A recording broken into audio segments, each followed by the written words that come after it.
Hey guys, what's up? Pinabisyado and today, alika, pag-usapan natin itong binuko ni dating Senator Pamphilo Lacson. Alam nyo, hindi ko masyadong na-appreciate dati si Sen Pampi, no? Pampi yung anak. Si Sen Ping Lacson. Pamphilo. Si Pampi kasi yung naging asawa ni Jody, Jody Santa Maria. Ano pinagsasabi ko? Si Pampi, yun yung anak ni Senator Ping Lacson na naging asawa ni John D. Santa Maria. So ngayon, marami pong nilalabas na si dating Senator Ping Lacson. So ngayon pag-uusapan natin tong binuko niya. Binuko niya po yung ampon ni FPJ, na gamit yung pangalan ni FPJ sa isang party list. Hindi man lang nahiya, no?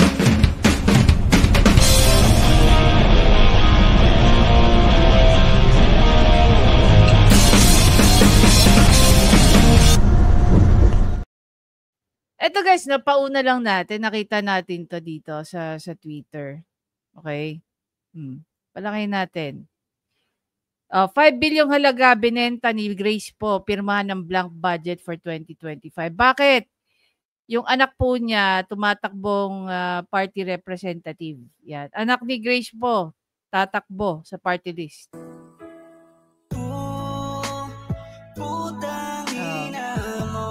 Alam niyo nung nabubuhay si FPJ, ni minsan siguro hindi yung nakarinig na murahin siya ng mga tao, no? Ginalang, minahal ng sobra ang hari ng pelikulang Pilipino. Tinawag pa siyang hari ng pelikulang Pilipino. Tapos yung ampon lang pala niya sisira sa pangalan niya, 'di ba? O putang ina mo. Putang ina mo. O putang ina mo. Diba? Oh. Nakita ko si Senate Finance Committee Chairperson, si Grace po. Ang sabi niya, pumayag na kami ma-restore kasi binigyan kami ng 5 billion. Oo. Pumayag na kami ma-restore kasi binigyan kami ng 5 billion. Nakita ko mismo kasi napadala na ko ng kopya. Yeah. And at least 14 senators ang nakapirma doon sa BICAM report na may mga blanco. So, doon pa lang sa ginawa ng Senate, medyo may problema na kasi blanco. Nagulat nga ako at saka parang nakakagimbal na sinabi ng Senado, okay, kasi tinanggal na Senate yun Senate version. Ayaw nila. 26 billion. And nakita ko si Senate Finance Committee Chairperson, si Grace po. Ang sabi niya, pumayag na kami ma-restore kasi binigyan kami ng 5 billion. Antindi, di ba? Ang sabi rito ni Lola Beng, hindi ba nahiya si Grace po sa tatay niya? Gaya rin sinabi ko, no? Hindi naman magiging senadora to kundi dahil sa mga po kundi dahil may pangalan na po sa dulo ng pangalan niya. You're nobody. You're nothing. Diba? Sabi nga doon sa isa nabasa ko you know what? Ang legacy daw, hindi lang puro sa pera. Minsan ang legacy daw nanggagaling sa pangalan ng pamilya mo. Pangalan ng tatay mo, ipilido na dinadala mo. That is one of the very reason bakit ka naging senador. Dahil maraming taong nagmamahal kay FPJ at saka kay Susan Roses. Kaya ka naging senadora. Kung walang po sa pangalan mo, wala ka rin. You know, I hate to drop this, no? Hindi talaga lahat ng ampon nadadala nila yung characteristics ng kanilang mga magulang. Meron nangyayari diyan. Kaya nga 'di ba sabi nila yung kasama minsan nga pag mas maugali mo tatanungin sino mga magulang mo? Hindi ka na pala ka maayos. The upbringing is there. Pero at times, it also runs in your DNA. Dahil nga itong si Grace po, nadampot lang. Diba? Marami pang haka-haka sa pagkatao nito Alam nyo ba na naging malaking usapin pa ito dati? Yung naging kaso niya na kwenisyon ng kanyang pagiging foundling hanggang ngayon, no, pinag-uusapan yan. Isa sa mga landmark cases na tinatawag yan, yung pagiging foundling niya. O ngayon, dito natin mapapatunayan na hindi porket lumaki ka sa mga taong sobrang minamahal ng mga, sabihin na lang natin ng ng mga masa, lalaki ka rin na pareho nila ni FPJ at saka ni Susan Roses. Dito kita-kita mo yung yung vested interest niya sa AKAP eh. 'Di ba? Oh. Ano sabi rito ni Proudavenia OFW Bahrain. Akala ko nung una si Senator Grace po, di corrupt at matino, binoto ko kasi binoto ko siya, mali pala, tulad ng boto ko kay Ngiwe at di sinunod ng family. Sorry, I'm having a hard time reading these kinds of Sabi ni Clarice, nako Grace po, isa ka rin pala. Mas matindi. Kasi nga, ito nga yung disappointing part dyan, guys eh. Kilala natin ang mga magulang nito. Mga matutuwid na tao. Galit sa korap na opisyal. Naalala niyo ba yung galit ni Susan Roses nung dinaya yung kanyang asawa na si FPJ? We were very hopeful na maging presidente nun si FPJ. Kasi nga kilala natin eh. Hindi natin siya kilala as artista alone, but many can testify kung gaano siya kabuting tao. Kung gaano siya kagalit sa mga korap na tao. Tapos magkakaroon siya ng ampon na ganito, gaya ni Grace po. Sabi dito na isa, si Grace po hindi na pwedeng tumakbo pero ang anak congressman at nagbibigay din ng tupad at akap. Kaya nga niya inapprove yan eh. Para tuloy-tuloy yung ligaya ng anak eh. Kung totoo yung ukol kay Grace po ay baka tumayo ang tatay sa libingan dahil walang bahid na korupsyon ang tatay, kaya nga mahal ang tatay ng mga tao. Exactly, Ma'am Gigi Agno. Exactly. Ayan sabi ni Ma'am Gigi Agno. Kung totoo niya ang ukol kay Grace po ay baka tumayo ang tatay niya sa libingan dahil walang bahid na korupsyon ang tatay niya. Kaya mahal ang tatay niya ng mga tao. Baka yung tunay niyang ama, yung biological niyang tatay, ay may bahid ng korupsyon. Pero yung umampon sa kanya, we know it for a fact. No? Na isa sa pinaglalaban ni FPJ na nabubuhay, isang korupsyon.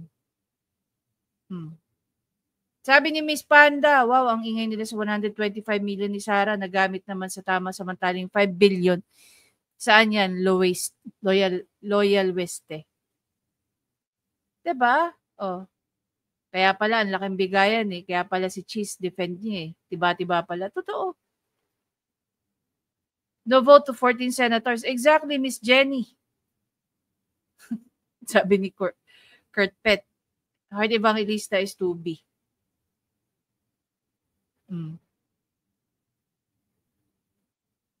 Sabi ni Joel dito, 14 senator nakapirma sa BICAM kahit blanco, well noted.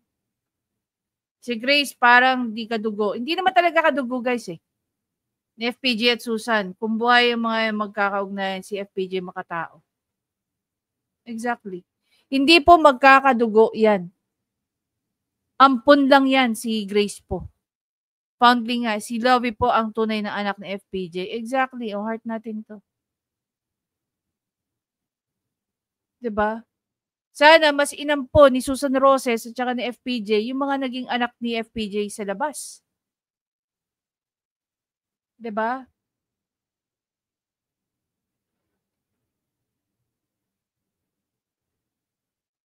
Shoutout sabi ni Alwin 95. Shoutout sa anak ni Grave po. Nakakaya Mami Grave po. So, Grave po mo. Talagang sila sa matinong tao at hindi rin man nababayaran. I think so. Maybe I can agree to that now. Sabi ni Christina Ignalig, corruption is all over Senate and Congress, even the executive branch. Garapalan. Yeah. In broad daylight, di ba? 5 billion for Senator Grace po, bravo. Ibang klase. SOS Grace po, never again. Sabi dito, 14 senators for 5 billion divided 25 divided 25 is 2.8 each. Bakit 25? 23 senators na nga lang eh. Baka 24.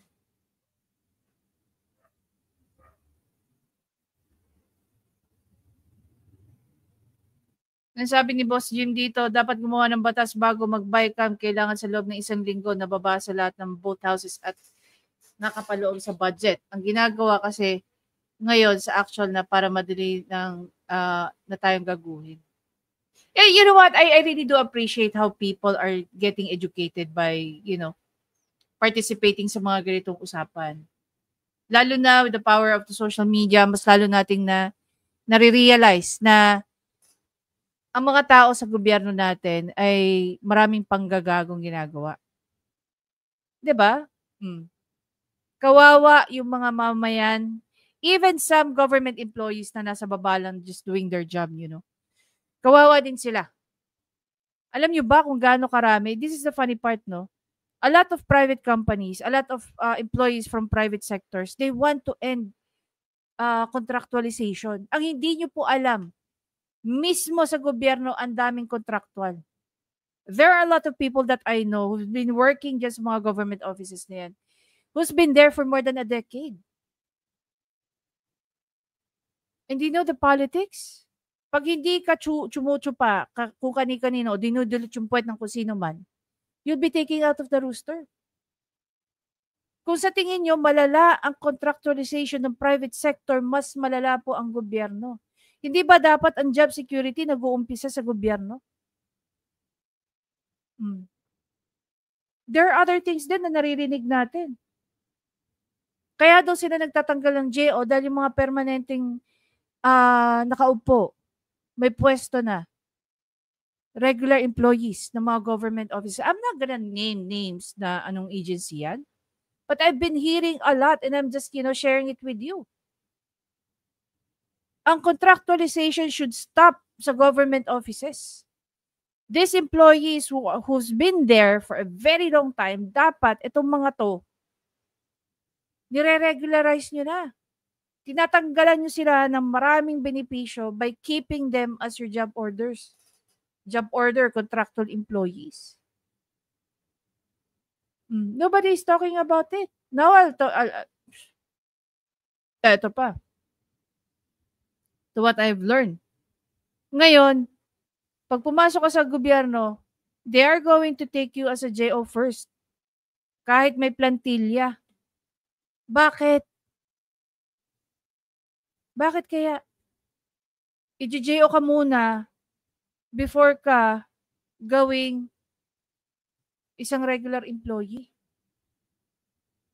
Kung yan bang mga pera na yan, na ninanakaw sa atin, ginagamit para pondohan yung mga taong nagtatrabaho sa loob ng gobyerno na ma-regularize nila, bigyan ng 6 months probation, 6 months probation, then after 6 months, kung sa tingin nyo, qualified siya to be regular, i-regularize nyo agad, hindi yung i-JO ninyo.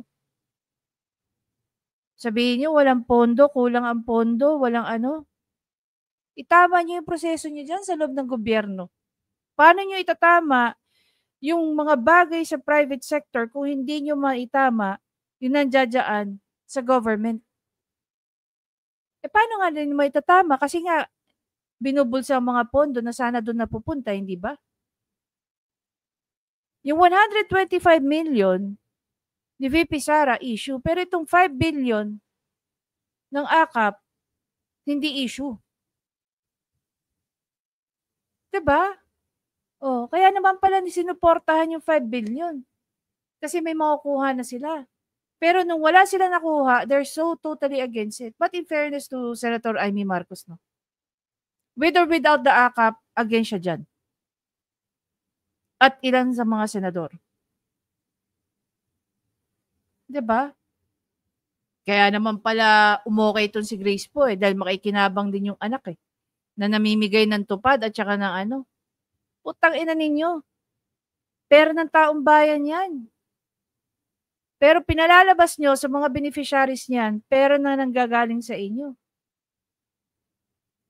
Kaya sobrang disappointing no? Wag nyo pong suportahan ng FPJ. Dahil na party list. Dahil hindi niyan isinasabuhay ang tunay na goal or adhikain ng yumaong FPJ. Ito nga si Grace po nagbigay ng ano yan ng statement na wala siyang problemang sumama sa administrasyon ni Bangag Jr. So kasabwat yan. Chis Escudero, sa tingin nyo kung si Zubiri ang Senate President ngayon at hindi ito si Angara ang Finance Committee Chair pa rin, sa tingin nyo mangyayari to? I really doubt it.